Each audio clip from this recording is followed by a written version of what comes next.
విశ్వ నియమాల్లో ఒక్కటైన secret manifestation గట్టిగా సంకల్పించుకుంటే నువ్వు అనుకున్నది జరుగుతుంది అని నమ్మే ఒక చిన్న సూత్రం మాత్రమే తెలుసు. అంతా తెలుసు అనుకునే మనం శాస్త్రవేత్తలు కానీ ఆధ్యాత్మికవేత్తలకు కానీ ప్రతి వాళ్లకు కనిపించని ఇంకొక సీక్రెట్ ఉండింది. అవే విశ్వ నియమాలు. ఏదైతే జపిస్తారో అదే బీజాక్షరంగా, అదే మీకు లైఫ్గా మిగులుతుంది. మన సబ్ కాన్షియస్ మైండ్ అనేది ఇక్కడ ఒక ఎనర్జీ పాయింట్ ఉంది. ఈ ఎపిసోడ్ చూస్తేనే సెకండ్ ఎపిసోడ్కి పబ్లిక్ అర్థమవుతుంది. ఆదిత్యాయ చ సోమాయ మంగళాయ బుధాయ చ గురు శుక్ర శనిభ్యస్త రాఘవే కేతువే నమః అంటే మన బాడీలో ఉండే ప్రతి పార్ట్ని అనలైజ్ చేసుకున్నాం అంతే. ఇప్పుడు నీ కర్మ బాగలేదు, పాపకర్మ ఉంది అని అంటున్నాం కదా. ఇప్పుడు దీనికి ఎనర్జీ, దీనికి లోడ్ ఎక్కువైతే నువ్వు డిలీట్ చెయ్యి అంటున్నావు కదా. అలాగే మనలో కూడా కొంత ఓన్లీ నెగిటివ్ థింగ్స్ కే అవుతుందా? లేదు, మంచి చెడు రెండు ఉంటాయి అన్నమాట. ఆ నెగిటివ్ థాట్ ఎలా ఉందో ఆ నెగిటివ్ విశ్వంలో వచ్చినప్పుడు సేమ్ అది జరుగుతుంది. అలా పాజిటివ్ థాట్ సపోజ్ ఒక 100 వచ్చాయి, నెగిటివ్ థాట్ ఒకటే వచ్చింది, ఆ ఒకటే ఎందుకు జరుగుతుంది? సబ్ కాన్షియస్ మైండ్లో నీకు ఫీలింగ్ ఉందంటే జరిగిపోతుంది. ఫీలింగ్తో ఇచ్చావు నువ్వు దాన్ని. తెలుసుకున్నారు. ఇప్పుడు 60 ఏళ్లలో హ్యాపీగా ఉన్నాను, సంతోషంగా wonderful. That is the spirit. మనమందరం కూడా అదే వైబ్రేషన్ కి వెళ్దాం. చెప్పాలంటే చాలా సీక్రెట్లు చెప్పు. ప్రతి వాళ్ళకి ఈ సబ్జెక్టుని ఇవ్వాలి. అదే అందుకోసమే నేను జన్మించాను. అదే నా జీవిత అన్వేషణలో ఫలితం.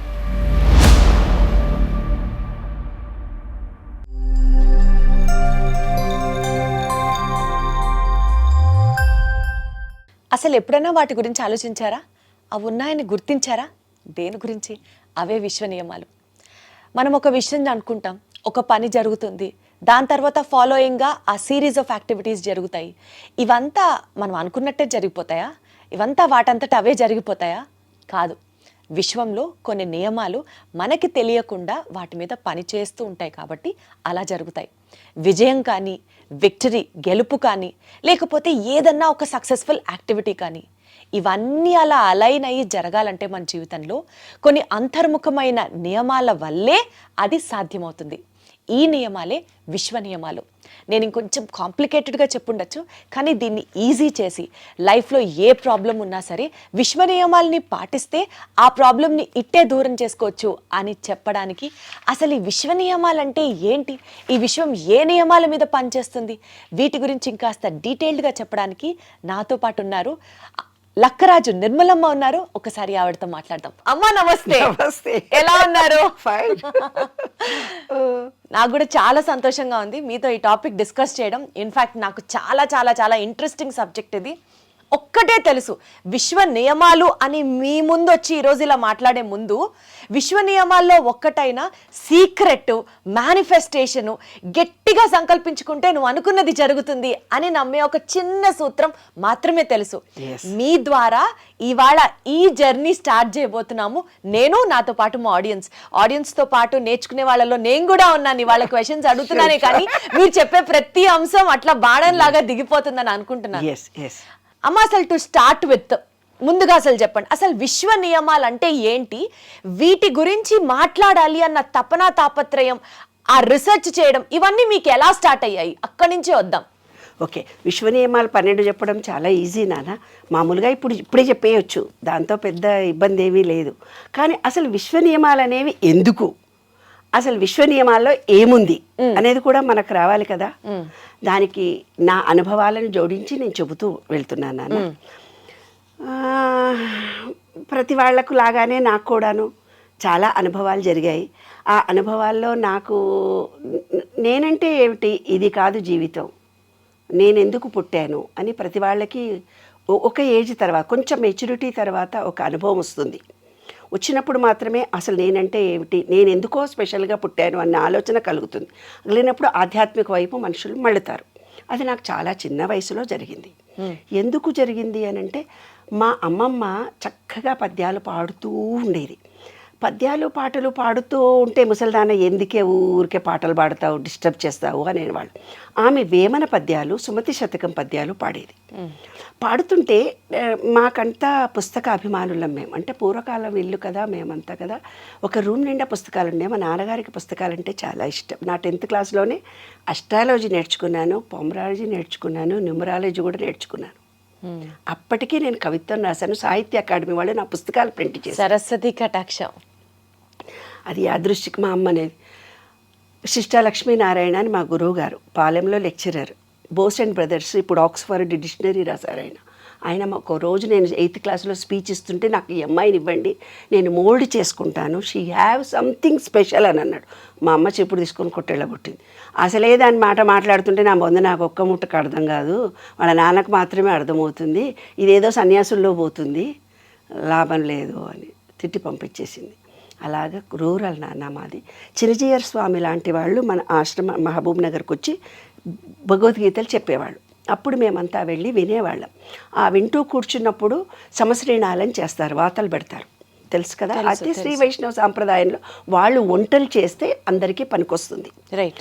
అలా పనికొచ్చే దాంట్లో ఆయన ఏదో వేదాంతము, జ్ఞానం అనేది ఒక దీపము, దీపాన్ని వెలిగించండి, జ్ఞానజ్యోతిని పొందండి అని చెప్తే ఒకటే అడిగిన ఆయన, దివ్య చుట్టూ వలయంగా చీకటి అలాగే ఉంది, దివ్య చుట్టూ వలయంగా చీకటి అలాగే ఉంది, దానిలో వెలుగు నింప ఎవరికి సాధ్యం అని.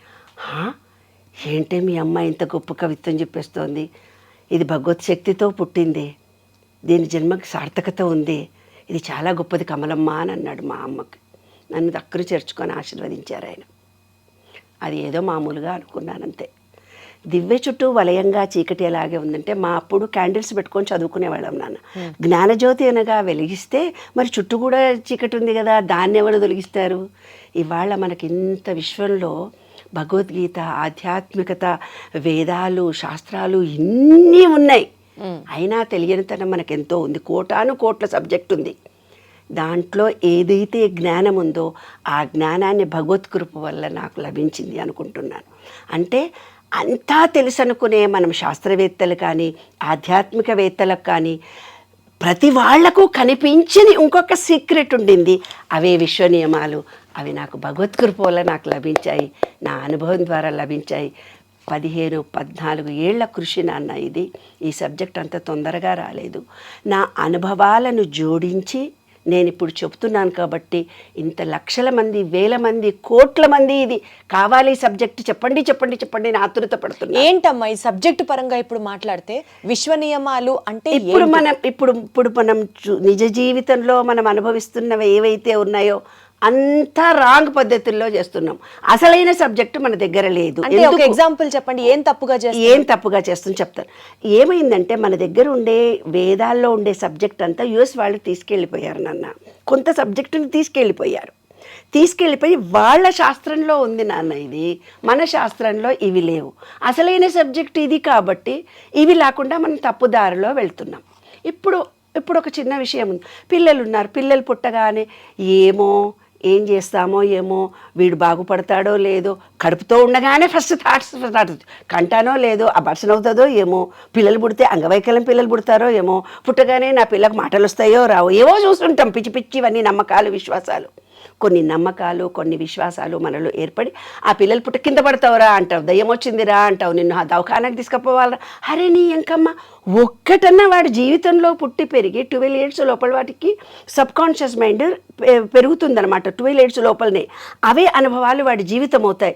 నువ్వు కింద పడతావురా అంటివి, దవాఖానకు పోతావురా అంటివి, నువ్వు తెలివిలోనోడు అంటివి, వాడు పక్కోడుని నెక్కిరిస్తాడురా అంటివి, నువ్వు చెడ్డి నిప్పుకున్నావు. వాడికి ప్రతి నెగిటివ్ ఇచ్చినాము. వాడి జీవితంలో ఎలా ఎదుగుతాడు నాన్న? రైట్. అంటే మన ఆలోచన మాటనే కాదు, ఆలోచన కూడా ఒక వైబ్రేషన్ ఉంది. ఒక బీజాక్షరము అంటే ఏంటి నాన్న బంగారు తల్లి? బీజాక్షరము అంటే జపించడము అంటే ఏమిటి? నాకు బీపీ ఉంది, షుగర్ ఉంది, కంట్రోల్ కాదు, నాకు నడుము నొప్పి ఉంది, వాకుట్లుంది, నా మగుడు నన్ను సతాయిస్తాడు, 24 గంటలు ఇవే జపం చేస్తున్నారు. కాబట్టి వాళ్ళకి అదే జీవితం. కొంతమంది మాకు డబ్బులు లేవు అని చెప్పిస్తున్నారు. కొంతమంది మాకు ఆరోగ్యం బాగలేదు. ఏదైతే జపిస్తారో అదే బీజాక్షరంగా, అదే మీకు లైఫ్గా మిగులుతుంది. ఈ చిన్న విషయమే మనం తెలుసుకోలేక అనామకంగా ఉన్నాము. కాబట్టే నేను విశ్వ నియమాలను రాయడం జరిగింది, దీని మీద కృషి చేయడం జరిగింది. అయితే ఇంతమందిని ఎలా ఆకర్షిస్తుంది? నేను చిన్నప్పుడు నేను చెప్పాను ఇందాక, మా అమ్మమ్మ పద్యాలు చదివేది. ఈరోజు వందలు వేలు కోట్ల మంది పుస్తకాలు రాస్తున్నారు కదా ఇన్ని వందల సంవత్సరాలలో, కానీ వేమన పద్యాలకు సుమతి శతకాలకే వాల్యూ ఉంది కదా. ఇప్పుడు కూడా అంటారు పిల్లలకి ఇప్పటికీ నేర్పిస్తారు. ఏమంటారు? చాలా ఉన్నాయి. ఉప్పు కప్పు ఒక్క పోలిక ఉండు చూడ రుచుల జాడ వేరే, ఏదో విషయం వచ్చినా పద్యం చదివేస్తారు. ఆ పురుషులందు పుణ్య, తర్వాత కొడుకులు ఎంత పుడితే ఏం లాభం, వాడు ప్రయోజకుడైతే, అన్ని ప్రతిదీ పద్యాలు పాడుతుంటాం. దానివల్ల నాకు అర్థమైంది ఏంటంటే, ఎందుకు ఆ రోజు నాకు ఒక బీజం పడింది బంగారు తల్లి. తర్వాత నేను రీసెర్చ్ చేస్తూ ఉండగా నాకు అర్థమైంది ఏంటి తల్లి అంటే, అద్భుతమైనటువంటి భావన. మనము పూజ చేసేటప్పుడు ఒక శ్లోకాన్ని చదవమని ఇస్తాడు. ప్రతి దాంట్లో విష్ణు సహస్రనామాల్లో, లలితా పారాయణంలో ఏదైనా సరే ఒక శ్లోకం ఇస్తారు. మంత్రోపదేశం చేసిన మా గురుగారు కూడా నాకు ఒక శ్లోకం ఇచ్చి చదువు అని. నేను జపం చేస్తున్నా కదా, శ్లోకం ఎందుకు, నేను శ్లోకం చదివా అనుకునేదాన్ని. ఈ రీసెర్చ్ చేసుకున్నప్పుడు మన సబ్కాన్షియస్ మైండ్ అనేది ఇక్కడ ఒక ఎనర్జీ పాయింట్ ఉంది. ఈ ఎపిసోడ్ చూస్తేనే సెకండ్ ఎపిసోడ్కి పబ్లిక్ అర్థమవుతుంది, లేకపోతే అర్థం కాదు. నేను ఇక్కడ సబ్జెక్ట్ని ఇవ్వబోతున్నాను. విశ్వనియమాలు చెప్పడం చాలా ఈజీ, 2 నిమిషాల్లో చెప్పేస్తాను అయిపోతుంది కాదు. అది ఏంటి బేస్ అనేది కూడా మనకు తెలియాలి కదా. ఏదైతే మనకిక్కడ ఒక చిప్ ఉంది, ఈ చిప్పును ఇప్పుడు వాళ్ళ ఆత్మ, పూర్వకాలంలో పరమాత్మ అన్నారు. మనలో ఉండేది ఆత్మ, విశ్వంలో ఉండేది పరమాత్మ అని అన్నారు. అంటే ఆ రోజు కాలంలో సంస్కృతమే ఉంది, సంస్కృత టెర్మినాలజీ.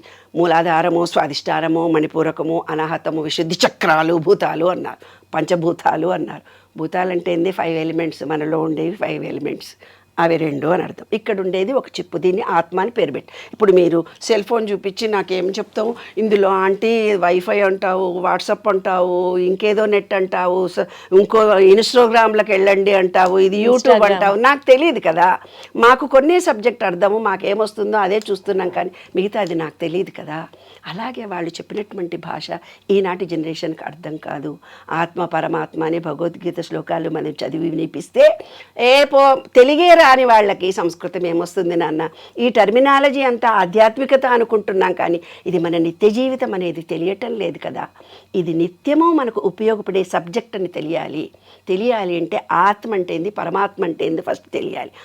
ఆత్మ అనేది ఈ సెల్ ఫోన్లో ఉన్నటువంటి చిప్. ఈ చిప్పును నువ్వేం చేస్తున్నావు? నేను సెల్ ఫోన్ మార్చుకుంటే మీరేం చెప్తున్నారు? 30% పాతవి దాంట్లో మెమొరీలో ఉంటాయని చెప్తున్నావు. అలాగే మన ఆత్మలో ఈ పాజిటివ్ చిప్పులో కూడా 30% మన పూర్వజన్మలో మనం ఏర్పరచుకున్న అనుభవాలు, నమ్మకాలు, విశ్వాసాలు ఏవో కొన్ని ఉంటాయి, కర్మలు ఉంటాయంటారే, ఆ కర్మ సిద్ధాంతం ప్రకారం అవి మీతో వస్తాయి 30%. ఇంకో 30% ఎక్కడి నుంచి వస్తాయి? ఇవాళ కులాలు అని కొట్టుకొని చచ్చిపోతున్నారు. మాది కులము, మీది. కులాలు ఇవ్వలేదు. ఈ విశ్వం స్టార్ట్ అయినప్పుడు 4గా విభజించాడు జీన్స్ని. ఒకటి హార్డ్ వర్క్ చేయడానికి, ఒకటి వ్యవసాయము వ్యాపారము చేసే జీన్స్ని ఇచ్చాడు, ఇంకోటి ఏమిచ్చాడంటే తనను తాను రక్షించుకునే జీన్స్ని ఇచ్చాడు, ఇంకోటి జ్ఞానము అనే జీన్స్ ఇచ్చాడు. 4 జీన్స్ను మాత్రమే మనకిచ్చాడు. దాన్ని ఆ రోజుల్లో ఏవో పేర్లు పెట్టారే, నా నోటితోటి నేను అనలేనే బంగారు తల్లి, ఆ కులాల పేర్లు కూడా చెప్పను, ఎందుకంటే అవి జీన్స్. కాబట్టి ఏంటి, నీవు కార్పెంటర్ వంశంలో పుట్టావా, ఐఏఎస్ ఫ్యామిలీలో పుట్టావా, టీచర్స్ ఫ్యామిలీలో పుట్టావా, లేదు వ్యవసాయదారుడి కుటుంబంలో పుట్టావా, కంసాలి వంశంలో పుట్టావా, ఇంజనీరింగ్ చేసే వాళ్ళలో రాజకీయం దాంట్లో పుట్టావా, అలాంటి జీన్స్ నీకు 30% వస్తాయి. ఒక 30% చిప్పులో ఏమొచ్చాయి? ఈ చిప్పులో ఇందులో పాత కర్మఫలంగా, ఆ వ్యక్తి కర్మఫలంగా వచ్చినటువంటి ఎనర్జీ, సంచిత కర్మ అంటారు. సంచిత కర్మ 30% వచ్చింది నాన్న. తర్వాత ఇంకో 30% జీన్స్ అంటే దేవుడు తయారు చేసిన 4 జీన్స్. మీ వంశంలో పెద్దవాళ్ళు కార్పెంటరు, వ్యవసాయం చేశారు, వ్యాపారం చేశారు, యుఎస్ లో ఉండి ఫ్యామిలీలో పుట్టావో, నీవు ఏమన్నా నీవు రాజకీయ రంగంలో పుట్టావు, ఏదో ఒక జీన్స్, వాళ్ళ ఆలోచనలు, వాళ్ళ పద్ధతులు, వాళ్ళ ఫ్యామిలీ జీన్స్ నీకు వస్తాయి 30%. ఇంకో 30% ఎక్కడి నుంచి వస్తాయి? కొంతమంది ఏమో కరీంనగర్లో పెరుగుతారు, కొంతమంది విజయవాడలో పెరుగుతారు, కొంతమంది యూఎస్లో పెడతారు, కొంతమంది కాశీలో పెరుగుతారు, కొంతమంది నార్త్లో ఎక్కడో పెడతారు, కొంతమంది బెంగళూరులో. అంటే వాళ్ళు పుట్టి పెరుగుతున్నటువంటి వాతావరణంలో కొన్ని నమ్మకాలు, కొన్ని విశ్వాసాలు ఏర్పడతాయి. కొంతమందే దేవుళ్ళు ఉంటారు, అక్కడ ఉండే దేవుళ్ళు బేసికల్ గా వాళ్ళ ఆచార వ్యవహారాలు, నమ్మకాలు, విశ్వాసాలు 30% వస్తాయి. వాళ్ళు పెరిగినటువంటి వాతావరణం. అంటారు కదా మన పిల్లల్ని ఏ లొకాలిటీలో పెంచుతున్నవే, మంచి లొకాలిటీలో పెంచరాదు మీ పిల్లల్ని అంటాం కదా. ఆ 30% వస్తుంది. 30%, 90%. ఒక జర్నలిస్ట్కి ఇలాగే చెప్పి ఇంకోటి ఎక్కడి నుంచి వస్తుందమ్మా అన్నాడు. ఇంటెలిజెంట్ ఆయన, పొలిటికల్ జర్నలిస్ట్. ఇంకొకటి ఎక్కడి నుంచి వస్తుంది నాయన, నీ వల్లనే వస్తుంది. రోజు పేపర్ చదువుతున్నాను, వాట్సాప్ చూస్తున్నాను, ఫేస్బుక్ చూస్తున్నాను, మనం చూసిన వాటిలోంచి మనకు 10% వస్తుంది. డైలీ పేపర్ చదువుతున్నాము, ఇన్స్టాగ్రామ్ చూస్తున్నాము, ఫేస్బుక్ చూస్తున్నాము, పేపర్ చదువుతున్నాము. డైలీ మనకు జరుగుతున్నటువంటిది 10%. అదే మన ఆత్మ అనే పాజిటివ్ ఎనర్జీ చిప్. మీకు ఈజీగా అర్థం కావాలంటే ఈ సెల్ ఫోన్లో ఉన్నటువంటి ఒక పాజిటివ్ ఎనర్జీ చిప్. ఈ విశ్వంలో కూడా పంచభూతాలు ఉండే ఒక విశ్వంలో ఎనర్జీ బాగా ఉంది. ఇప్పుడు ఈ సెల్ ఫోన్ నువ్వేం చేస్తున్నావు, చిన్న చిప్పుగా ఛార్జింగ్ కావాలి దీనికి. ఏమ్మా, రోజు ఛార్జింగ్ అయిపోతుంది. దీనికి ఛార్జింగ్ చేయడానికి నువ్వేం చేస్తున్నావు, ఇది పిన్ కావాలని అంటున్నావు, లేదంటే చిన్న పిన్ కావాలంటున్నావు, పెద్ద పిన్ కావాలి, నాకు ఇది సరిపోదే వేరే పిన్ కావాలి అంటాను నేను. నాలంట నీకైతే తెలుసు ఏమేమంటావో, దాని పేర్లు కూడా నీకు తెలుసు. అలాంటి చిప్స్ ఉంటాయి కదా, పిన్స్ డిఫరెంట్. ఇప్పుడు వస్తుంటే కార్లో కూడా చూసినా 3-4 ఉన్నాయి. ఏదన్నా పెట్టి USB పిన్ ఒకటి ఉంటుంది, సి ఛార్జర్ ఒకటి ఉంటుంది, లైట్నింగ్ ఛార్జర్ ఒకటి ఉంటుంది, ఇట్లా చాలా రకాలు ఉంటాయి. అది సంగతి. అవన్నీ నాకు తెలియదు. అయితే అవన్నీ ఉన్నాయి కదా, కానీ కరెంటు మాత్రం ఒకటే. కరెంట్ ఒకటేగా, అదే విశ్వం అనేది కరెంటు ఒకటే.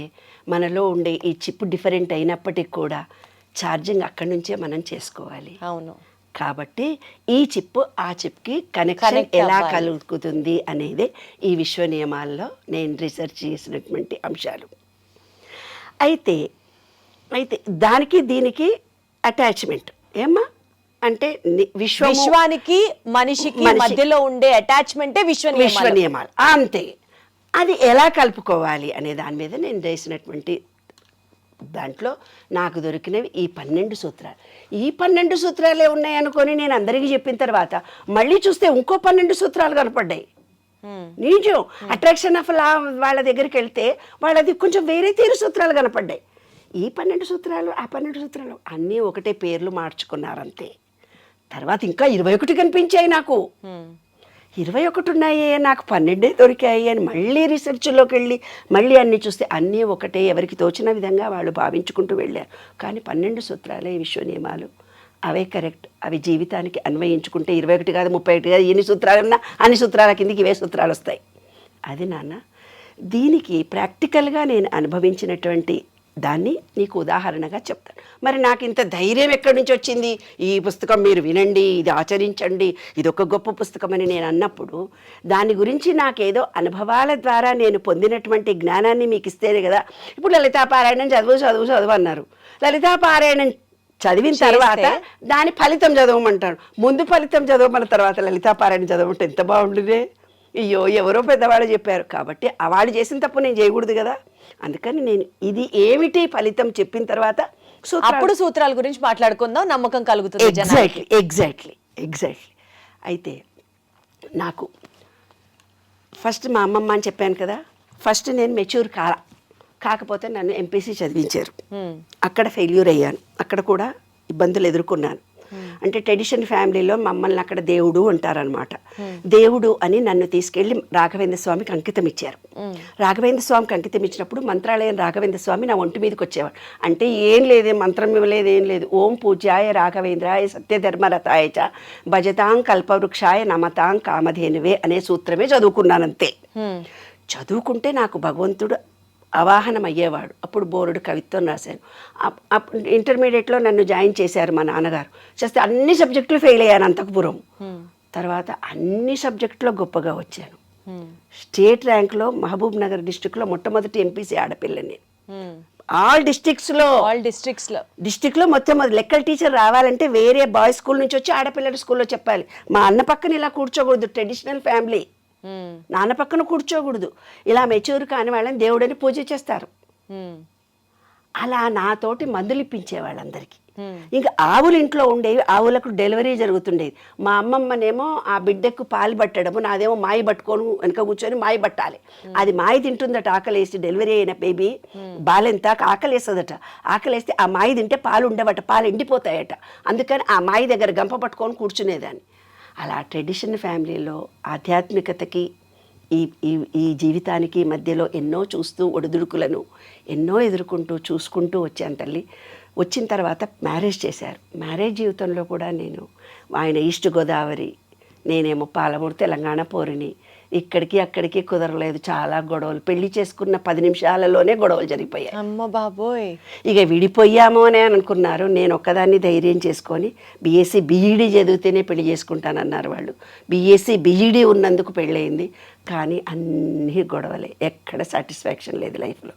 అప్పుడు నేను మా నాన్నగారు జాతకాలు చెప్తారు కదా, వేరే ఒక ఆయన నా చెయ్యి చూసి నీకు భర్తతో సుఖం ఉండదు, నీకు ఇష్టమేనా, లేకపోతే నీకు ఆడపిల్లగా నీకు బయట జీవితం చాలా, ప్రతి మగవాడు నిన్ను చూసి ఇట్లా చేతులు వేస్తాడు, నీవు మాత్రం ఒక గొప్ప ఆధ్యాత్మిక వేత్త అవుతావు నీ జీవితంలో.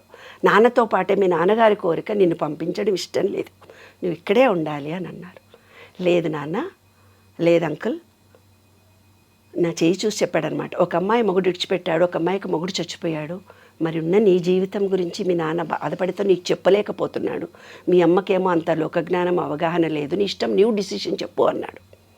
ఆయనతోటే ఉంటాను, ఎందుకంటే నాకు 2 చెల్లెళ్ళు 2 తమ్ముళ్ళు, భవిష్యత్ అంతా ఉంది.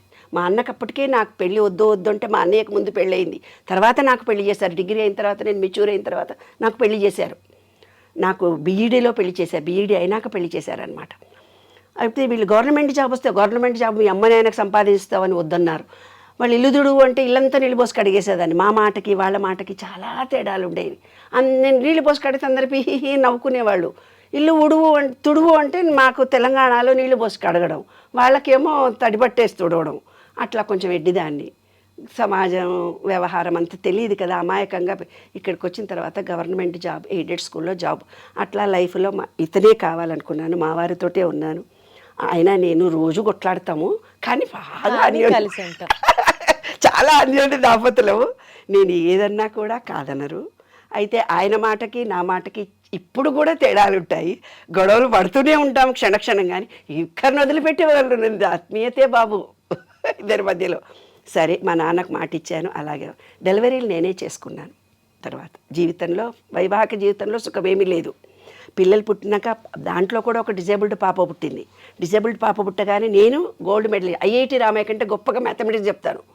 మ్యాథమెటిక్స్లో అప్పటికి నేను టీచర్గా ఉన్నప్పుడే ఇంటర్మీడియట్ డిగ్రీలోనే టెలిస్కోల్కి రచనలు చేశారు. 7 గంటలకు దూరదర్శన్లో నాటికలు వచ్చేవి, బుద్ధం శరణం గుర్తి. 7 గంటలకు మీరు టీవీలు చూసావో లేదు నువ్వు, 7 గంటలకు ఒక స్పెషల్ నాటికలు వచ్చేవి, బుద్ధం గుర్తింపు నాటికలు రాశారు. అప్పటికే డాక్టర్ సి నారాయణ రెడ్డి గారు లక్కరాజు నిర్మల యంగ్ గర్ల్ అని పిలిచేవాడు, నన్ను యంగ్ గర్ల్ అని పిలిచేవాడు. అట్లా రేడియోలో టీవీలో ఆకెళ్ళ గారు, అలా ఆ చిన్న వయసులో డిగ్రీలోనే నాకు ఇంతమంది పెద్ద పెద్ద వాళ్ళ పరిచయాలు.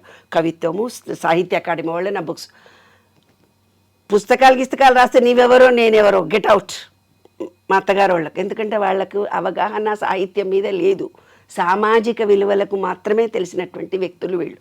సరే టీకే, పుస్తకం మర్చిపోయా, అసలు కవిత్వం రాస్తానని కూడా మర్చిపోయా. 5 ఏళ్లకో 10 ఏళ్లకో ఒక టెలిస్కూల్ రచనల్లో పోతుంటే చిల్లర భవానీ కనపడి, అరే నీవు లక్కరాజు, నేను నీ పుస్తకం నాదే, ఓహో నేను కవిత్వం రాస్తానా అనుకున్నాను అన్నప్పుడు. సో ఫ్యామిలీ కోసం మొత్తం మీకున్న ఇంట్రెస్ట్ అంతా వదిలేసుకున్నాను. తర్వాత డిజేబుల్డ్ పాప పుట్టింది, ఉద్యోగం చేస్తున్నాను. ఉద్యోగానికి వెళ్తే నేను 10th క్లాస్ మ్యాథమెటిక్స్ టీచర్ని. ఈమె చాలా యాక్టివ్, ఇంటెలిజెంట్ అని కుళ్ళు ఒకటి ఉంది నా మీద. తర్వాత నేను డుమ్మా కొడుతున్నాను, థైరాయిడ్ వచ్చింది. అప్పటి కాలంలో థైరాయిడ్ అని నాకు మెడిసిన్స్ ఇవ్వలేదే. ఇప్పుడు కూడా మహబూబ్ నగర్లో థైరాయిడ్ వల్ల మెచ్యూర్ కారు 1% కేసులు నేను ఇప్పుడు కూడా సాల్వ్ చేస్తున్నా. మెచ్యూర్ కారు సన్నగా బక్కగా ఉంటారు, థైరాయిడ్ గోలు వేస్తే బాగా అయిపోతారు. అలాగా నాకు డెలివరీలో తెలుసుకున్నారు. సెకండ్ డెలివరీలో డిజేబుల్డ్ పాప ఎందుకు పుట్టిందంటే థైరాయిడ్ ఉన్నందువల్ల అని అప్పుడు తెలుసుకొని, అప్పటి నుంచి నాకు థైరాయిడ్ మందులు ఇచ్చారు. అప్పుడు నేను గవర్నమెంట్ జాబ్ కూడా రిజైన్ చేయాల్సి వచ్చింది. మెంటల్లీ రిటార్డెడ్ స్కూల్ రన్ చేశాను. సూర్య భగవంతం వైస్ ఛాన్సలర్ కూతురు మా మహిళా మండలిలో ఉండే ఆమెతో. మా పాప కొంచెమే స్లో లెర్నర్ మాత్రమే, డిజేబుల్డ్ కాదు. అయినా నేను మెంటల్లీ రిటార్డెడ్ అంటే ఏంటి సబ్జెక్ట్ అంతా నేర్చుకొని డిజేబుల్డ్ స్కూల్ రన్ చేశాను. ఎప్పుడైతే నేను జాబ్ రిజైన్ చేశానో అంతకుపూర్వం మా నాన్న వాళ్ళు ఫోన్లో మాట్లాడేవాళ్ళు, తర్వాత ఎవరో నాకు సంబంధం లేదు. పుట్టింటి నుంచి టోటల్ డిటాచ్. ఎందుకు? డెలివరీలు కూడా నేనే చేసుకున్నాను. ఆయనకు జాబ్ లేదు, నాకు జాబ్ లేదు, మేము భారం అవుతాం కదా వాళ్ళకి, వెలివేయబడ్డ మనుషులు. అయ్యో అయ్యో. ఇటు అత్తగారి వాళ్ళు ఎవరు లేరు, ఆయనకు అమ్మ నాన్న లేరు, వాళ్ళ అన్నయ్య వదిన వాళ్ళిద్దరు వాళ్ళ ఫ్యామిలీ వాళ్ళు సెటిల్ చేసుకున్నారు. ఈయన ముందు నుంచి కూడా సపరేటే ఉన్నారు పాపం. వాళ్ళ అన్నయ్య వదిన వాళ్ళు ఏమి ఇన్వాల్వ్ కాలే.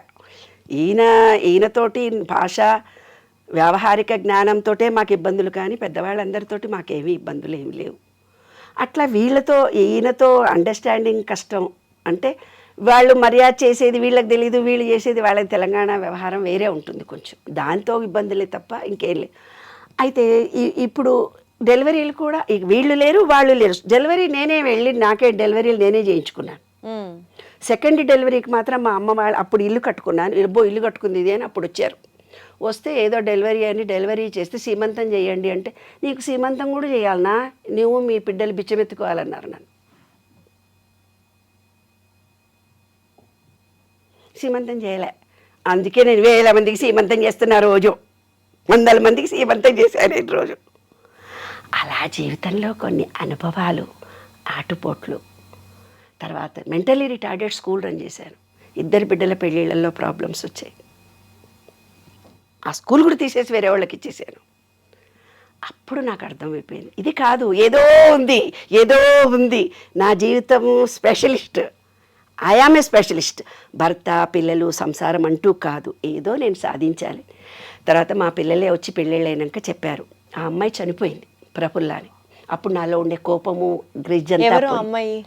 ప్రఫుల్లా అని, ట్విన్స్లో ఒక అమ్మాయి, స్లో లెర్నర్ పాప, డిజేబుల్డ్ పాప. అందుకే 2 మ్యారేజ్ల్లో ప్రాబ్లం జరిగింది, ఈమెకు మెంటల్ పిల్లలు ఉన్నారని. అంటే పెద్ద గొప్పగా ఆస్తులు ఉండాలి మా ఫ్యామిలీలో, చదువులు ఉండాలి. మా ఆయన నేను గొప్ప పొజిషన్లో, పుట్టింటోళ్ళే నన్ను పట్టించుకోలేదంటే బయట ప్రపంచం ఎవరు పట్టించుకుంటారే బంగారు. మా చెల్లెళ్ళ పెళ్ళిళ్ళు నేను చేశాను. తమ్ముడు అడ్వకేట్ చదివేదాకా నేను చూశాను. తమ్ముళ్ళ చెల్లెలి పెళ్ళికి సంబంధాలు చూసిందే నేను. వాళ్ళ గొడవలు జరిగితే కూడా నేను హెల్ప్ చేశా.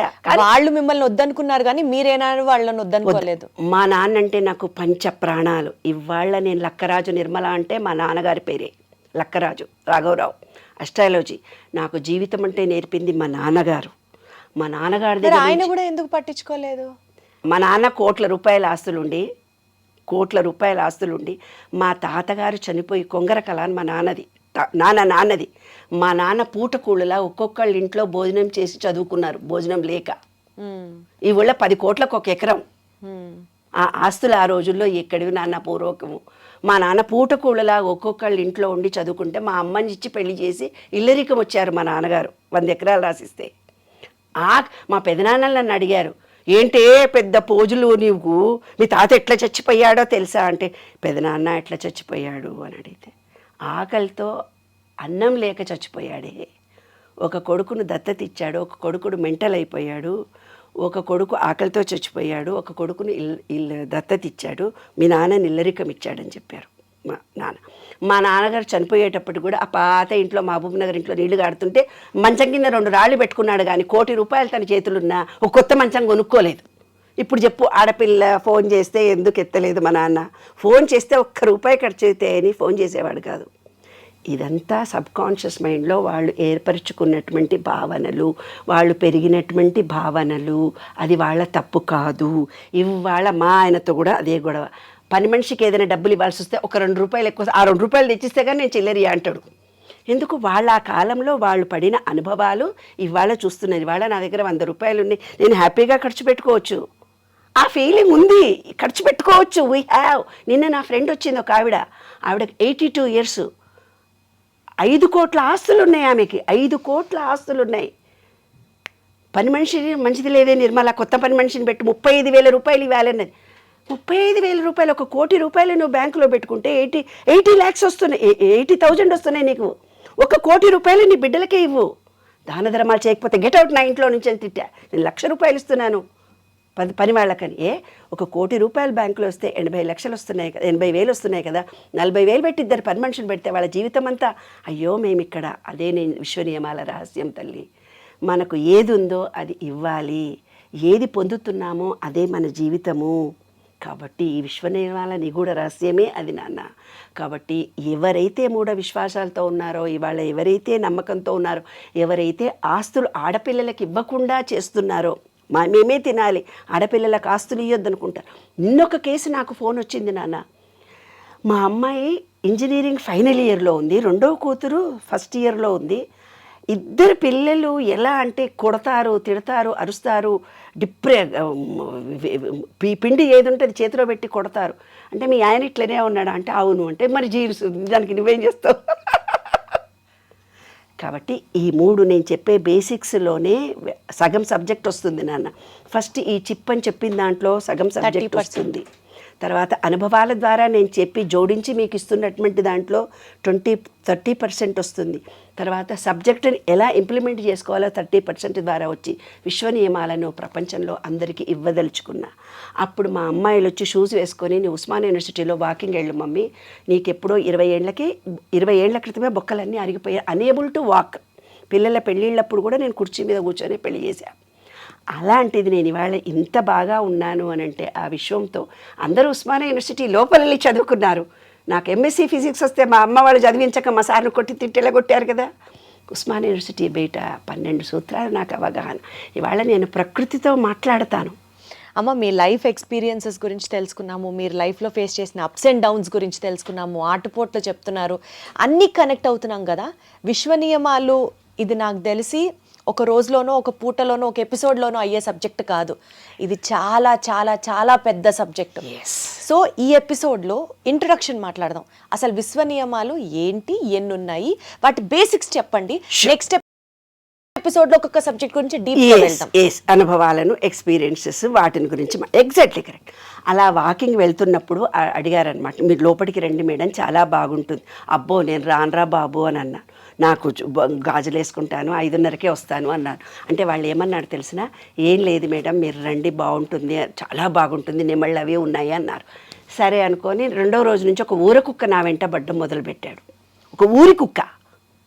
ఆ ఊరి కుక్క నేను 3 కిలోమీటర్లు పోతే 3 ఉంటారు, 6 కిలోమీటర్లు పోతే 6 ఉంటాడు. నేను కూర్చుంటాడు, నిలబడితే నిలబడతాడు. అరే నువ్వు నాకు ఇంజక్షన్లు తీసుకోరా, నా మీద పడుతున్నావు ముద్దు పెట్టుకొని అని. అప్పుడు వీళ్ళందరూ సెక్యూరిటీ వాళ్ళు అందరూ అన్నారు, నేను ఒంటరిదాన్ని రేపటి నుంచి రాను అన్నావు కదా, దేవుడు నీ కోసం పంపించాడని. 2 గంటలకు పోయినా వస్తాడు, 3 గంటలకు పోయినా వస్తాడు, 6 గంటలకు పోయినా వస్తాడు. నేను కారు హారన్ కొట్టగానే వచ్చి కన్నీళ్లు పెట్టుకొని రోడ్డు మీద బయట నిలబడి చూస్తాడు. చిలకలు మాట్లాడతాయి, పక్షులు మాట్లాడతాయి, విశ్వంని నేను ఇలా ఏదడగానే అది ఇచ్చేస్తుంది. ఆ స్థితికి నేను వచ్చాను కాబట్టి ఇంత ధైర్యంగా మీకు చెప్తున్నాను. విశ్వ నియమాలు అనేవి విశ్వంలో మనం ఏమడిగితే అది సాధించుకోవచ్చు. ఇప్పుడు మనం ఉన్న పరిస్థితి కర్మను నివృత్తి చేసుకోవాలి అని అంటే చిన్న ఎగ్జాంపుల్ చెప్పేస్తాను. చిన్నదొకటి చెప్పండి. అది మీ షార్ట్లోకి వరకు వచ్చేస్తుంది. సరే చెప్పండి. ఆదిత్యాయ చ సోమాయ మంగళాయ బుధాయ చ గురు శుక్ర శనిభ్యస్త రాఘవే కేతవే నమః అనమంటారు కదా. నవగ్రహాలు అంటారు కదా. విశ్వంలో పంచభూతాలు, మనలో పంచభూతాలు ఉన్నాయి కదా. ఈ చిన్న పాయింట్ చెప్తేనే మీకు అర్థమైపోతుంది. నవగ్రహాలు మనలో ఉన్నాయి, మనలో ఉండే దానిని ప్యూరిఫై చేసుకుంటే నవగ్రహ దోషం పోతుంది. ఆదిత్య అంటే సండే అంటే మన సహస్రార చక్రం, మండే అంటే మన ఆజ్ఞా చక్రం వైట్గా ఉంటుంది, ట్యూస్డే అంటే విశుద్ధి చక్రం, థర్స్డే అంటే హార్ట్ చక్ర గ్రీన్, థర్స్డే అంటే గురువారం ఇవాళే సూర్యుడు డైజెషన్ కెపాసిటీ, ఫ్రైడే అంటే మన యూట్రస్, శుక్ర మహర్దశ ఉంటేనే పిల్లలు పుడతారు, శుక్ర కణాలు అని సైన్స్లో చెప్తారు, అది మన యూట్రస్, మగాళ్ళకు కూడా యూట్రసే. దాని తర్వాత మూలాధారము సాట్రన్ శని. ఆదిత్యాయ చ సోమాయ మంగళాయ బుధాయ చ గురు శుక్ర శని అంటే మూలాధారం ఓంకారం. రాఘవే కేతువే నమః. రాఘవి అంటే మన కంప్యూటర్ తలకాయ మాత్రమే, దానికి ఉండదు. కేతు అంటే మన కాళ్ళు మాత్రమే. కాబట్టి ఆదిత్యాయ చ సోమాయ మంగళాయ బుధాయ చ గురు శుక్ర శనిభ్యస్త రాఘవే కేతువే నమః అంటే మన బాడీలో ఉండే ప్రతి పార్ట్ని అనలైజ్ చేసుకున్నాం అంతే. ఆ ఎన్లైట్ చేసుకునే ప్రాసెస్ ఈ విశ్వ నియమాలతో కనెక్ట్ అవుతుంది. కనెక్ట్. విశ్వ నియమాలు మొత్తం చెప్పమంటే నేను ఇప్పుడు చెప్పేసి క్లోజ్ చేద్దాము, చెప్దాం. ఎందుకంటే ఒక ఎపిసోడ్ స్టాప్ అవుతుంది. ఎగ్జాక్ట్. నేను చూసి చెప్పాలి, ఎందుకంటే ఇంగ్లీష్ టర్మినాలజీ నాకు కరెక్ట్గా రాదు. ఆ టర్మ్కి ఒక్కటి తప్పు చెప్పినా ఎంతోమంది 1000 మంది చూసినప్పుడు నన్ను తప్పుగా చెప్పొద్దు. భావన తెలిస్తేనే చెప్పాలి, కరెక్ట్గా ఉంటే చెప్పాలి, అనుభవంతో చెప్పాలి. అప్పుడే ప్రతి వాళ్ళ చక్కగా చూసే చెప్పండి. ఫస్ట్ దైవిక ఏకత్వం, లా ఆఫ్ డివైన్ వన్నెస్. అంటే లా ఆఫ్ డివైన్ వన్నెస్ అంటే ప్రతిదీ పరస్పరం అనుసంధానంగా ఉంటుంది. మన కర్మలు, ఆలోచనలు, చర్యలు విశ్వంపై ప్రభావం చూపిస్తాయి. దైవి ఏకత్వ నిబంధన తెలుగులో ట్రాన్స్లేషన్ చేస్తే law of oneness, divine oneness. అంటే ప్రతి జీవిలో ప్రాణి ఒకటే అన్నారు. దాన్ని ఇంకా ఎలాబరేషన్ చేసి మీకు అందరికి అర్థమయ్యేటట్టుగా నేను చెప్తాను. తర్వాత లా ఆఫ్ వైబ్రేషన్, రెండవది కంపన నిబంధన. అంటే ఏంది? ప్రతి వస్తువుకి, నేను ఇందాక చెప్పాను, ఆలోచనలకి, మనలో ఉండే భావనలకి ఎక్కువ తక్కువ ఒక ఫ్రీక్వెన్సీ అంటే తరంగ ధైర్యం ఉంటుంది. సైన్స్ స్టూడెంట్స్ అయితే ఈజీగా అర్థమైపోతుంది నాన్న. మూడవది లా ఆఫ్ యాక్షన్. చర్య చేస్తేనే ఫలితం ఉంటుంది, కర్మ వల్లనే ఫలితం ఉంటుంది అని మన పెద్దవాళ్ళు చెప్పారు. కానీ ఇంకా దానికి ఎలాబరేషన్ చేసి మనం చెప్పుకోవచ్చు. క్రియాశీలత, కర్మ అంటే మన కర్మలే ఫలితాన్ని చూపిస్తాయి అని లా ఆఫ్ యాక్షన్. తర్వాత సారూప్యత, ఆకర్షణ సిద్ధాంతము, లా ఆఫ్ కరెస్పాండెన్స్. లోపల ఏదైతే ఉందో అదే నేను ఇందాక చెప్పాను. నాకు వీళ్ళు ఎవరు హెల్ప్ చేయరు, మా పిల్లలు ఏమైపోతారు అనుకుంటే వాళ్ళు నిజంగా అదే అయిపోతారు. మా పిల్లలు ప్రయోజకులు, మంచోళ్ళు అనుకుంటే ప్రయోజకులు అవుతారు. నా భర్త మంచోడే, బాగా చూసుకుంటాడు అంటే అబ్బో నీ వీడేమిడిదో అని అనుకుంటే ఏమిడిదో ఉంటారు. Law of attraction. ఈ లా ఆఫ్ అట్రాక్షన్ 1000 మంది, లక్షల మంది వాళ్ళంతా చెప్తున్నారు. ఏదనుకుంటా జరగదు, ఈ 12 రూల్స్ పాటిస్తేనే అవుతుంది. అది మాత్రం సత్యం. Law of perpetual and transmutation energy అంటే నిలుపుదల లేదా పరిమితి కలిగినటువంటిది. ఏంటంటే శక్తి నిరంతరం మారుతూ పోతుంటుంది.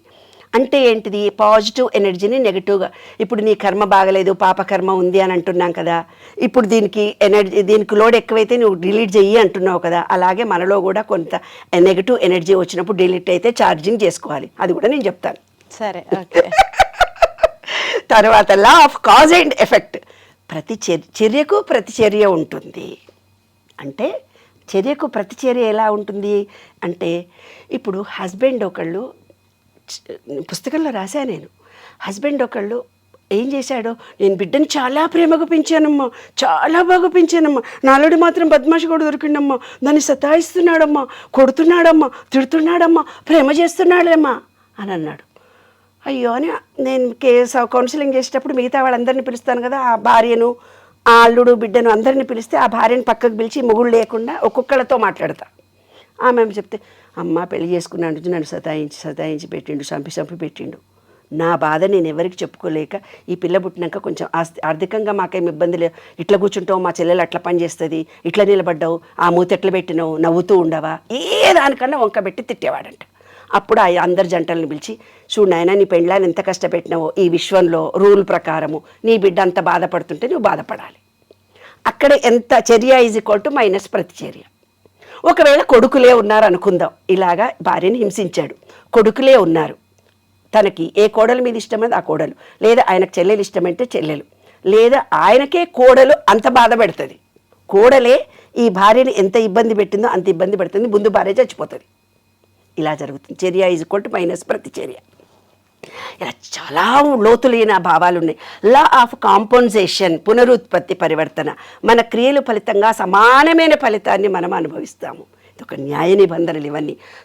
లా ఆఫ్ రిలేటివిటీ, ప్రతిదానిని ఇతర విషయంతో పోల్చినప్పుడే అర్థమవుతుంది. ఇప్పుడు నేను ప్రతిదీ పోల్చి చెప్తున్నాను కదా, అలాగా ప్రతి ఆలోచన ఒక ఆలోచనకి పొంతన రిలేటివిటీతో ఉంటుంది.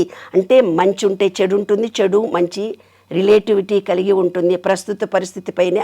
ఇవాళ నేను బాగా డబ్బులున్నాయండి, ఇవాళ లాస్ అయిపోయినా అంటున్నావు. ఎలా లాస్ అయ్యావు? నీవు లాస్ అనేది ఉంది అని నీ మనసులో ఉంది, అందుకే ఇవాళ లాస్ అయినావు. మా భర్త పచ్చిగా చూస్తలేడు వారో గారో ఫోన్ అరే నీ ఎంకన్నా నీ భావనలో ఏదో ఒక రోజు అది తలిచింది. అందుకే నా కొడుకు మంచిగానే ఉండే, ఇప్పుడే డిప్రెషన్. అది ఓన్లీ నెగిటివ్ థింగ్స్ కే అవుతుందా? లేదు నా మంచి చెడు రెండు ఉంటాయన్నమాట. ఆ నెగిటివ్ థాట్ ఎలా ఉందో ఆ నెగిటివ్ విశ్వంలో వచ్చినప్పుడు సేమ్ అది జరుగుతుంది. అలా పాజిటివ్ థాట్ సపోజ్ ఒక 100 వచ్చాయి, నెగిటివ్ థాట్ ఒకటే వచ్చింది, ఆ ఒకటే ఎందుకు జరుగుతుంది? ఒకటే ఎందుకు ఇప్పుడు ఎగ్జాక్ట్లీ వెరీ ఇంటెలిజెంట్ క్వశ్చన్. ఒకడు సూసైడ్ చేసుకున్నాడు అక్కడ. ఎప్పుడో ఒక వ్యక్తి నేను సూసైడ్ చేసుకోవాలనే భావనతో ఉన్నాడు. ఆ ఎనర్జీ లెవెల్ అక్కడ ఉంది కాబట్టి ఇతను కూడా మళ్ళీ సూసైడ్ చేసుకుంటాడు. ఎక్కడుంటుంది ఎనర్జీ లెవెల్? విశ్వం మొత్తం ఎనర్జీతో కూడుకుంది. ఇప్పుడు ఈ విశ్వం మొత్తం ఇప్పుడు మన చుట్టూ కూడా ఎనర్జీ ఉంది. ఎలా కనెక్ట్ అవుతాం? ఆ ఒక్క పాయింటే ఎలా కనెక్ట్ అవుతుంది? ఎనర్జీ లెవెల్స్ పాజిటివ్ ఉంటే పాజిటివ్ వ్యక్తులే నీ జీవితంలో ఎంటర్ అవుతారు. ఆ పాజిటివ్ థాటే అక్కడికి పోతుంది. అమ్మో ఇంజనీరింగ్ పోరగాళ్ళు నన్ను ఇంత క్వశ్చన్ చేశారు. ఒక రేపు కేసు అక్కడ జరిగింది, ఇక్కడ ఒక రేపు కేసు జరుగుతుంది. ఒక బస్సు బాయిలో పడింది మేడం, రెండో బస్సు బాయిలో ఎందుకు పడుతుంది? ఒక కులం హత్య ఎక్కడో జరిగింది, ఇక్కడ మళ్ళీ కుక్కటిపల్లిలో జరిగింది, ఎందుకు అని అడిగాడు వాడు. ఒక బస్సులో డ్రైవర్ ఏమనుకుంటాడు, బస్సు ఒక బాయిలో పడిపోయింది. వీడనుకుంటాడు నేను కూడా తాగేబోతుంటా, నేను కూడా చెరువు మీద నుంచే పోతుంటా, నేను కూడా ఎప్పుడో పడతానో ఏమో అని భయపడుతూ పడతా అనుకుంటాడు. ఆ రోజు టీవీ అంతా చూస్తాడు. చూసేసరికి ఈ సబ్ కాన్షియస్ మైండ్కు ఫీలింగ్ మాత్రమే తెలుసు. ఇందాక నేను చెప్పిన మా అమ్మమ్మ చెప్తూ ఉంటే ఫీలింగ్తో ఉన్నాను నేను, ఆ ఫీలింగ్ ఏదైతే ఉందో అదే శాశ్వతంగా నిలుస్తుంది. అదే నేను ఈ విశ్వ నియమాలు కనుక్కున్నప్పుడు అందుకే ఇంతమందిని నేను అట్రాక్షన్ చేస్తున్నాను. ఈ సబ్ కాన్షియస్ మైండ్కు ఫీలింగ్తో ఇవ్వగానే అట్రాక్ట్ అవుతుంది. వాడు అదంతా చదివి ఆ ఫీలింగ్తో ఉండి సబ్ కాన్షియస్ మైండ్లో నేను పడతాను డైరెక్ట్గా చెరువులోకి వెళ్ళిపోతాడు మళ్తనాడు వాడు. రెండో రోజు వార్త ఏమైంది విన్నావు నువ్వు? ఆ వైబ్రేషన్ ఇక్కడ ఉంది కాబట్టి, అతని థాట్ లెవెల్ కూడా అదే ఉంది కాబట్టి, ఆ థాట్ లెవెల్ సబ్ కాన్షియస్కు ఫీలింగే తెలుసు. నువ్వు మంచి చేస్తున్నావా, చెడు చేస్తున్నావా, తప్పు చేస్తున్నావా తెలియదు. ఇంకొక ఉదాహరణ చెప్తా, నువ్వు పడిపోతావు. ఇప్పుడు ఒక భర్త ఉన్నాడు, ఒక భార్య చాలా గొప్ప పొజిషన్లో ఉంది, దీన్ని కాళ్ళు ఎరగొట్టాలి ఎప్పుడన్నా, కొంచెం మూలబడి ఉంటే కానీ నా మాట వినదు, దీనికి అహంకారం ఎక్కువ. మగవాళ్ళకు మేలీగో ఉంటుంది, భార్యను ఎప్పుడు అప్రిషియేట్ చేయడు కదా నాన్న. ఒకరోజు తీసుకుపోతూ యాక్సిడెంట్ చేస్తాడు. యాక్సిడెంట్ చేసి 2 కాళ్ళు ఇరిగిపోతాయి ఆమెకి. అతనికి తెలియదు అది జరుగుతుంది. సబ్ కాన్షియస్ మైండ్లో నీకు ఫీలింగ్ ఉందంటే జరిగిపోతుంది. ఫీలింగ్తో ఇచ్చావు నువ్వు దాన్ని, జరుగుతుంది నాన్న. అతనికి కూడా తెలియదు. భార్య మళ్ళీ కాళ్ళు ఇరిగిపోతే అతను బాధపడతాడు, ఆమె బాధపడుతుంది. కానీ అతనిలో రివెంజ్ ఇలా తీర్చుకుంటాడు. ఈగో, మేలు ఈగో. పిల్లల్ని కొట్టాలనుకున్నా, చంపాలనుకున్నా, ఇవన్నీ కూడా ఈ సబ్ కాన్షియస్ మైండ్ ఫీలింగ్సే. లా ఆఫ్ రిలేటివిటీ చెప్పాను కదా, ఇదే రిలేటివిటీ. లా ఆఫ్ పొలారిటీ, ధ్వని తరంగం ఉంటుంది. కాబట్టి మన వాళ్ళందరూ ఏం చేశారు, ధ్వని ఉంటుందంటే మాట్లాడే మాటల్లో మంచి చెప్పగానే ఒక రకమైన ఫీలింగ్ కలుగుతుంది. అయ్యో ఎవరో చనిపోయాడు అనగానే ఇంకో రకమైన ఫీలింగ్ కలుగుతుంది. మళ్ళీ మనలో ఉండే వాయిద్యాలు ఎన్నో రకాలైన, భరతనాట్యం, కూచిపూడి, ఎన్నెన్నో వాయిద్యాలు రకరకాలు, అవన్నీ దీనిలోకి వస్తాయి అన్నమాట. లా ఆఫ్ రిథిమ్ అంటే జీవితంలో విషయంలో ప్రతిదీ నిర్దిష్టలో సంతోషము, బాధ, విజయాలు, ఉపజయ అన్నీ ఒక లిరిక్గా జరుగుతూ ఉంటాయి. అంటే ఏంటిది, ఒక రాత్రి వచ్చిందంటే పగలు కంపల్సరీ వస్తుంది, కష్టం వచ్చిందంటే సుఖం కంపల్సరీ ఉంటుంది. నారిబోసినోడు నీరుపోయాడా, రాత్రి వచ్చిందంటే పగలు రాదా? ఊరోళ్ళు ఎంత బాగా చెప్తారమ్మా. నాకు తెలియకపోతే ఒకరోజు ఇదే విషయం విచిత్రంగా విన్నాను తల్లి. మేము ఇల్లు కట్టుకుంటున్నాము, అన్ని ఊరిని అప్పులే అయిపోయినాయి, అప్పులు తీర్చలేకపోతున్నాము. ఎవరో ఊరామె పనుళ్ళు ఎవరో వస్తే నేను అన్నాను, ఏమై వాళ్ళ పైసలు వస్తున్నాయి, రేపు అయిపోతున్నాయి. అమ్మా బాయిలా తోడుకుంటుంటేనే నీళ్ళు వస్తాయమ్మా, అంటే మనం ఖర్చు పెడుతుంటేనే మళ్ళీ పుడతాయి. ఎంత గొప్ప ఆలోచన కదా, దాంట్లో ఎంత భావన ఉంది నాన్న. మనం వినేటందుకు చాలా ఇంతే ఉంది, కానీ అందులో అంతరార్థం ఇంతుంది కదా. కాబట్టి ఎనర్జీ లెవెల్స్ మారుతూ పోతుంటుంది. రాత్రి పగలు, చీకటి పగలలాగా సుఖ దుఃఖాలు. ఇదే బుద్ధుడికి కలిగిన జ్ఞానోదయం. తర్వాత చెప్తాను, ఇందులో చాలా రహస్యాలు ఉన్నాయి. లా ఆఫ్ జెండర్ అంటే ఏంటి? Male female. ఈ విశ్వం ప్రకృతిలో స్త్రీ పురుషుడు ఉన్నాడు, దానిని శివపార్వతులు అర్ధనారీశ్వరుడు అన్నాడు. మన శరీరంలో కూడా ఇది పురుషుడు, ఇది స్త్రీ, ఇది శివుడు, ఇది పార్వతి. ఇది తల్లి, ఇది తండ్రి, ఇది తల్లి. అందుకే ఏం చేస్తారు, ఎప్పుడైనా మనం వదిలి తీసుకోవాలి. సుషుప్తి నాడులో ప్రజెంట్లో ఉండాలి. కొంతమంది ఏం రా మగోళ్ళ ఆడపిల్లలాగా ఎడుతున్నావు నువ్వు అంటే స్త్రీ తత్వం అతనిలో ఎక్కువ ఉంటుంది. మొగరాయిలా ఉన్నావు నువ్వు అంటే పురుషతత్వం అమ్మాయిలో ఎక్కువ ఉంటుంది. దాన్ని బ్యాలెన్స్ చేసుకోవాలి. ఇవే 12 లాస్. దీని గురించి గొప్ప గొప్పగా మంచి మంచి ఆలోచనలు, మంచి మంచి భావాలు మీరు ఏమనుకుంటే జరగచ్చు. మీ జీవిత విధానాన్నే మార్చుకోవచ్చు. జీవిత విధానాన్ని మార్చుకోవడంతో పాటు క్వాలిటీ ఆఫ్ లైఫ్ ని కూడా పెంచుకుందాం ఈ 12 లాస్ తో.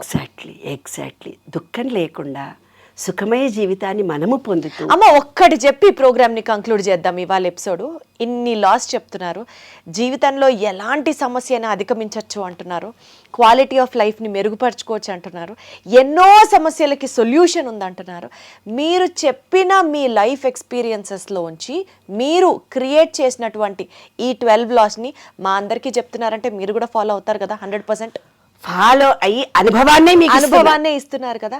ఇప్పుడు చెప్పండి, ఇప్పుడు మీకు అసలు జీవితంలో సమస్యలు లేవా? చెప్పాను కదా తల్లి ముందు నుంచి. ఇప్పుడు ఏం సమస్యలు లేవు. అది నేను అంటా, ఆ సమస్యలో ఎగ్జాక్ట్లీ క్వశ్చన్. ఎంత మంచి క్వశ్చన్ అడిగా. You are very intelligent. ఒక అమ్మాయి ఫోన్ చేసి నన్ను అడిగిందే, ఏ మేడం ఎప్పుడు వచ్చింది మీకు ఈ జ్ఞానం అంటే 60 ఏళ్ళకి వచ్చింది అని అన్నాను. అంటే మాకు ఇప్పుడు 45 ఏళ్ళు అంటే నువ్వు చాలా అదృష్టవంతురాలివి. నా జీవితం కనుక ముందే వచ్చి ఉంటే, ఈ జ్ఞానం తెలుసుంటే నా లైఫ్ టర్నింగ్ ఇంకో రకంగా ఉండేది. ఎగ్జాక్ట్లీ చిన్న వయసులో మీకు అందరికీ తెలుసుకునే అవకాశం ఈ విశ్వాన్ని మనం ఏమడిగినా ఇస్తుంది. ఈ విశ్వ నియమాలు తెలిసి ఆ దారిలో మనము వెళితే ప్రతిదీ సులభం అవుతుంది. మీరు తెలుసుకున్నారు. ఇప్పుడు 60 ఏళ్లలో హ్యాపీగా ఉన్నాను, సంతోషంగా wonderful. That is the spirit. మనమందరం కూడా అదే వైబ్రేషన్కి వెళ్దాం. చెప్పాలంటే చాలా సీక్రెట్లీ చెప్పొచ్చు. ఇల్లు కావాలంటే ఇల్లు వచ్చింది, డైమండ్ నెక్లెస్ కావాలంటే వచ్చింది, ఎండి కంచోలు కావాలంటే వచ్చాయి. అమ్మ సాయంత్రం మా ఇంటికి వస్తారు మీరంతా. డైమండ్లు, వెండ్లు, ప్లాటినంలు కాకుండా కోరికుందే నాకు ఈ విశ్వ నియమాలను విశ్వవ్యాప్తం చేసి మీకందరికీ సబ్జెక్ట్ ఇవ్వడం నా చివరి కోరిక. ప్రతి వాళ్ళకి ఈ సబ్జెక్టుని ఇవ్వాలి. అదే అందుకోసమే నేను జన్మించాను. అదే నా జీవిత అన్వేషణలో ఫలితం. తథాస్తు. సో అది మీ ద్వారా మేమందరం కూడా విని తెలుసుకొని జీవితంలో పెద్ద పెద్ద మెటీరియలిస్టిక్ డిజైర్స్ గురించి నేను మాట్లాడలేదు. బేసిక్ సంతోషంగా ఉండగలిగితే అంతకన్నా కావాల్సింది ఏం లేదు. సో అవన్నీ మీ ద్వారా తెలుసుకోబోతున్నాం అన్నందుకు చాలా ఎక్సైటెడ్ గా ఉంది. ఈ ఎపిసోడ్ ని ఇక్కడితో కంక్లూడ్ చేస్తున్నాం. నెక్స్ట్ ఎపిసోడ్ ఎప్పుడా అని మీతో పాటు నేను వెయిట్ చేస్తాను. అమ్మని మళ్ళీ కలుద్దాం. Thank you.